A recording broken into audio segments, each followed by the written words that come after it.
This call is now being recorded. Good afternoon, second year. Boa tarde, segundo ano. Essa é a nossa aula da sexta semana da quarta unidade de inglês, ok? Então vamos lá, sem muita perda de tempo. Vamos direto lá para o nosso caderno de apoio. Vou projetar aí para vocês. Nós paramos no Lendo as Paisagens da Trilha, na última aula. Agora nós vamos para o Explorando a Trilha. Chegou aí para vocês. Ele começa dizendo... fazendo referência às descobertas até aqui, então convida a continuar trilhando, e aí ele pergunta, você conhece estratégia técnica de leitura em inglês? Ou seja, estratégias que nos auxiliam na leitura, interpretação e compreensão textual? Não? Aí ele fala mais algumas coisas, vamos nos preparar, devemos dominar essas estratégias de leitura visando fazer provas do tipo de vestibular, Enem e outras provas que possam vir a aparecer na sua vida, né, as quais você se propôs a fazer para ingressar num trabalho novo, ser qualificado para uma faculdade, uma universidade, um curso técnico, talvez apareça provas que exijam conhecimento em língua estrangeira e você aí deverá aplicar essas técnicas de leituras, porque obviamente a maioria das provas hoje em dia, ou quase todas praticamente, elas exploram muito a interpretação de texto. Quase nunca se pede coisas de gramática. Se tiver coisas de gramática, é algo específico que é informado ao candidato no momento em que ele faz a inscrição. Mas passando aqui, nós vamos para cognates, né? Eu trouxe até uma apresentaçãozinha aqui de slides que utilizamos em vários momentos. Eu vou apresentar aqui para vocês, é bem resumido. Na verdade, o que está lá no caderno de apoio é mais resumido do que o meu, e aí eu achei importante utilizar aqui. Vou passar para o modo exibição de tela. Isso. Palavras cognatas. As palavras cognatas, elas têm procedência grega ou latina. Rapidamente explicando. A boa parte das palavras que utilizamos nos nossos idiomas, principalmente assim, no português, nossa língua portuguesa é uma língua surgida do latim, tá? E houve, na época que se estava fazendo a tradução da Bíblia, se fez tradução da Bíblia do hebraico e do grego, se eu não estou enganado, para o latim. Muitas palavras em grego não tinham uma tradução para o latim, então foram simplesmente adaptadas para o latim, ok? Quando se fez a tradução, novamente, do livro sagrado para todas as línguas, aconteceu o mesmo. Então, assim, em português tinha palavras em português, mas em um determinado momento ou outro não tinha uma palavra para pegar, por exemplo, uma palavra grega, uma palavra latina, não tinha um equivalente na minha língua portuguesa. Quando o escriba não tinha essa palavra equivalente, ele utilizava a palavra original que estava lá em grego ou em latim. E com isso, os idiomas, a maioria dos idiomas, ficou recheado de palavras, principalmente em latim e posteriormente em grego. Para vocês terem ideia, a palavra ônibus, da língua portuguesa, nós temos bus, em inglês, que são bem parecidas, né? A palavra ônibus, da língua portuguesa, vem do grego omnibus, que significa para todos. Né? Então vocês podem ver por aí que mesmo fazendo algumas adaptações, a palavra tem origem grega. E aí surgem os cognatos, que são exatamente essas palavras. Se escreve igual, se lê muito parecido e o significado é o mesmo. Tá? Essas são as cognatas. Vejamos as cognatas idênticas. Por que elas são chamadas de idênticas? Porque elas escrevem igualzinho da língua portuguesa. E aí a comparação é inglês e português. Escrevem da mesma forma. A pronúncia tem uma pequena diferença, né, devido ao sotaque, e o significado é o mesmo. Então aqui nós temos alguns exemplos. Casual, regular, hospital, nuclear, social, idea, radio, ok? Então, essas são idênticas. Você olhando para a palavra, você fala, não, isso aqui é regular, é hospital, é rádio, em português, mas a palavra está lá no meio de um texto em inglês. Então, é cognata verdadeira, idêntica. Escreve igual, lê parecido, e o significado é o mesmo. Partimos aí para as palavras cognatas chamadas de bastante parecidas. Por quê? Porque elas têm uma pequena diferença na grafia, umas letras a mais, a menos e tal, mas você olhando para a palavra, você consegue identificar um equivalente dela na língua portuguesa.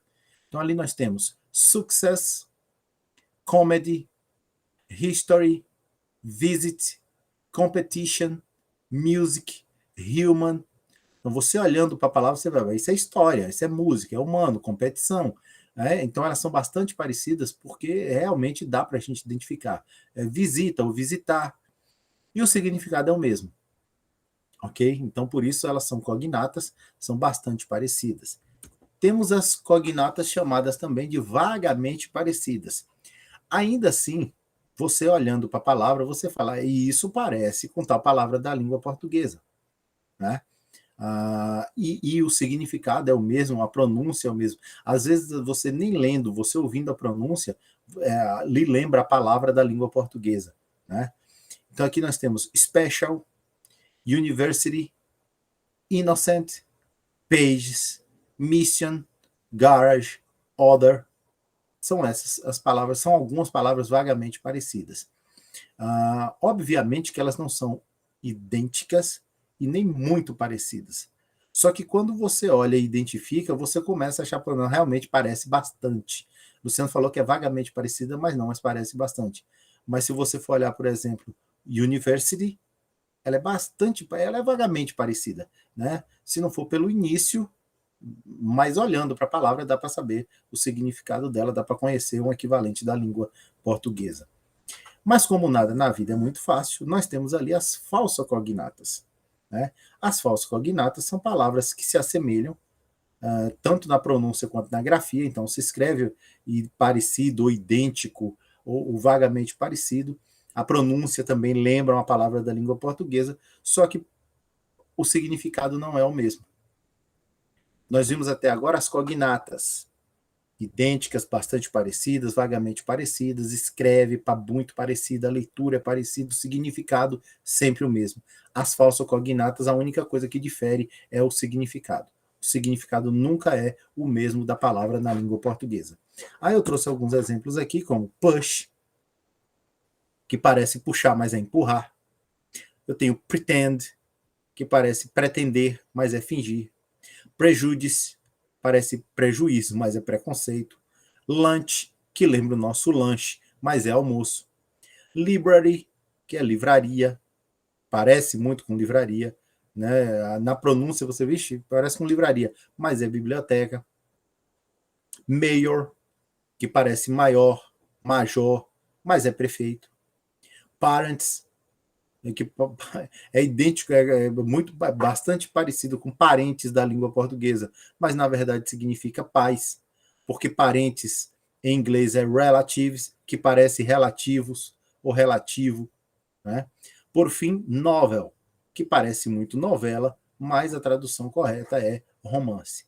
Não existem muitas palavras cognatas falsas, tá? Não são muitas. Então não fica muito difícil a gente começar a conviver com elas e identificar. A maioria das cognatas são verdadeiras.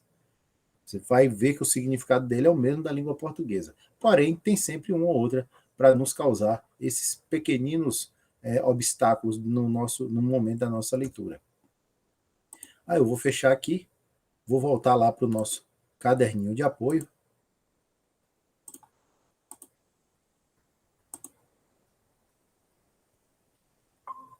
Aí vai chegar para vocês.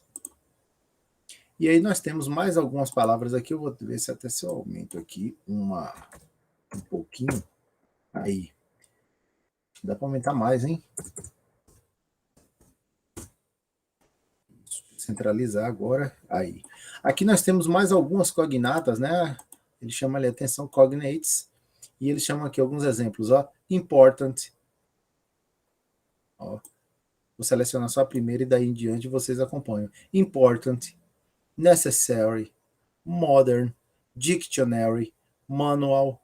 Interpretation. Vocabulary. Radio. Estava lá também, não tem esse acento. Cinema. Map e outras. Então, você vê que olhando para a palavra, ela sugere a você uma palavra da língua portuguesa. E essas são verdadeiras. Mas nesse mesmo texto, ele manda a gente ter cuidado porque nós temos os falsos cognatos, e aí ele me dá alguns exemplos. Pretend, que estava lá. Gracious, que parece gracioso, graciosa, mas é bondoso, bondosa. Notice, que parece notícia, mas é perceber, é notar. Né? Office, que parece oficial, mas é escritório. E outras. Né? Como vocês podem ver, são sempre dados 5, 6, 8, 9 exemplos das verdadeiras e 2, 3, 4 exemplos das falsas. É porque não são muitas. Ainda no nosso texto é chamado a atenção para typography, que também é uma cognata verdadeira, né? O texto diz: as pistas tipográficas são elementos visuais que nos auxiliam na compreensão do texto. Que pistas tipográficas são essas? São datas, são números, tabelas, gráficos, né? 3 pontos, negrito, itálico, aspas, parênteses. Isso tudo pode ajudar você a interpretar um texto em língua estrangeira, tá? Principalmente porque isso nos salta aos olhos. Isso aí entra na nossa atividade de pré-leitura, que você não sabia, mas você faz. Quando você pega um texto em língua inglesa, que você passa os olhos por ele, automaticamente uma coisa em negrito, entre aspas, o título, uma imagem, uma tabela, data, número, nome de pessoa, nome de lugar, isso lhe chama atenção, você lê logo de primeira. Se você não faz isso de primeira, pelo menos na hora que você está repassando no parágrafo, isso lhe chama atenção. Então, isso é uma atividade de pré-leitura. E é importante fazer, porque essas informações elas podem nos ajudar muito a interpretar um texto em língua inglesa. Aí ele chama a atenção para os nossos para as nossas duas estratégias de leitura que a gente trabalha muito, né, que é o skimming e o scanning. O skimming nada mais é do que uma leitura rápida para detectar o assunto geral do texto, só isso. Eu não vou atrás de informação específica, eu quero saber só do que o texto fala. Então, por exemplo, como eu dou exemplo na sala, se você pega um texto que tem o nome, o título, Michael Jackson's Biography, e tem uma foto de Michael Jackson, automaticamente você sabe que aquele texto é de Michael Jackson, fala a respeito da vida de Michael Jackson, porque biography, você lembrou que é biografia, o nome você conhece, e aí algumas coisas em relação à vida de Michael Jackson que você sabe vão vir à sua mente. Então, o skimming, a técnica, a estratégia de leitura chamada skimming é para isso. É para você ter uma interpretação no geral do texto. O texto aborda tal assunto. Em compensação, o skimming é algo mais específico. Né? O skimming eu quero uma informação precisa. Então, por exemplo, a data que ele morreu. Aí você sabe que em biografia, normalmente, a data de morte do cara vem mais para o final do texto. Então, você vai correr no final do texto e procurar essa data. Então, pergunta o nome dos filhos. Aí você sabe que filho em inglês é son e filho é daughter. Então, você procura no texto as duas palavras para localizar ali o nome deles. Ou kids, ou childs, né? Você sabe que são crianças também. Então, o scanning, ele é para informações específicas. Você não precisa saber do que o texto trata. Você vai lá buscar somente aquela informação, ok? Aqui ele fala a respeito de você reconhecer, primeiramente, antes da leitura, reconhecer que gênero textual é aquele, porque isso pode te dar consciência de qual o conteúdo, intencionalidade. O que ele quer dizer com isso? Ora, se você vai ler uma tirinha, você sabe que ali, uma charge, você sabe que ali tem um fundo humorístico. Se você pega um texto que você identifica como um texto jornalístico, você sabe que ali tem uma informação precisa sendo passada, né? Uma informação verdadeira. E é isso, basicamente conhecer o título ajuda nisso. Aqui nós temos um texto chamado Are Online Real Friends? E aí ele diz, through video games, fandoms, and social media, you are interacting with cool people around the world. But can these virtual connections ever truly compete within a person bond? Friendship is a mutual connection between people who make time to offer each other honest advice and support. Frankly, it's absurd to think that friends made online aren't able to fulfill that duty. Our generation thrives online, and digital communication is the norm. Despite seeing some friends in person during school, We get most of our updates on their lives the same way we do with friends who live 3 states away, by viewing what they post on social media. Um minutinho aqui, deixa eu descer um pouquinho. É isso. There really is. Friends can't psychological. Não, perdão, pronúncia errada. Friends can't physically be with you all the time, which eradicates the possibility of receiving their reassurance and guidance at the exact moment you need it most. But these features of friendships don't have to be offered in the flash. Tests and even likes and shares give us the ability to bring our support system with us wherever we go, offering convenient ways for friends to bond and share each other on through all of life's success and setbacks.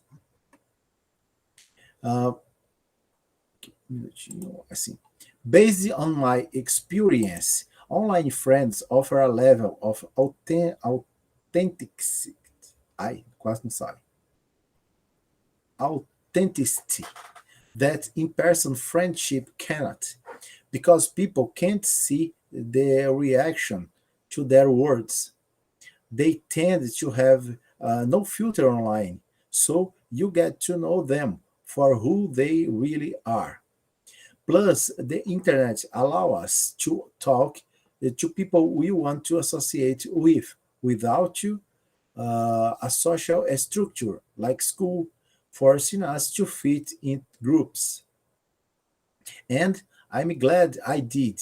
My online friends mean a lot to me because I'm able to express myself with people who understand what I have to say, which builds my confidence and makes me feel loved. At the end of the day, that's all I could ever ask of a good friend. Então, esse texto fala a respeito das amizades online, se elas são verdadeiras ou não, e aí ele dá alguns detalhes que vocês, numa leitura mais detalhada, vocês vão identificar. Aqui ele me oferece algumas questões, né, que nós vamos trabalhar mais à frente, ok? Aqui na trilha sua, coloque a mão na massa. Ele pede para que você, com base no texto, se expresse por meio de paródia. Eu não solicitei isso. A trilha na minha vida convida você a escrever a respeito de sua experiência nessa trilha. Também não solicitei. Se você quiser fazer, fique à vontade. E na proposta de intervenção, ele fala a respeito das amizades virtuais que estão tornando cada vez mais comuns entre os jovens. E aí ele fala a respeito de pesquisas que foram feitas e pede para que você faça um painel criativo falando a respeito do assunto no seu diário de bordo, no seu caderno, ou no seu YouTube, né, se você tiver um canal. Bom, eu vou partir agora para o nosso roteiro. Espera aí. Achei. Então, ele vai chegar aí para vocês daqui a pouquinho. Isso, chegou. Então, aqui no nosso roteiro, nós temos ali, partimos a partir do Explorando a Trilha. Ainda no Explorando a Trilha, nós vimos o texto Our Online Real Friends. E a nossa tarefa da semana é, depois da leitura do texto 1, Our Online Real Friends, das páginas 6 e 7 da trilha 3, do caderno de apoio de aprendizagem, responda as questões oferecidas. Essas questões estão aqui, perguntas em português, respostas em português. Leia o título e o subtítulo, você consegue prever o conteúdo do texto.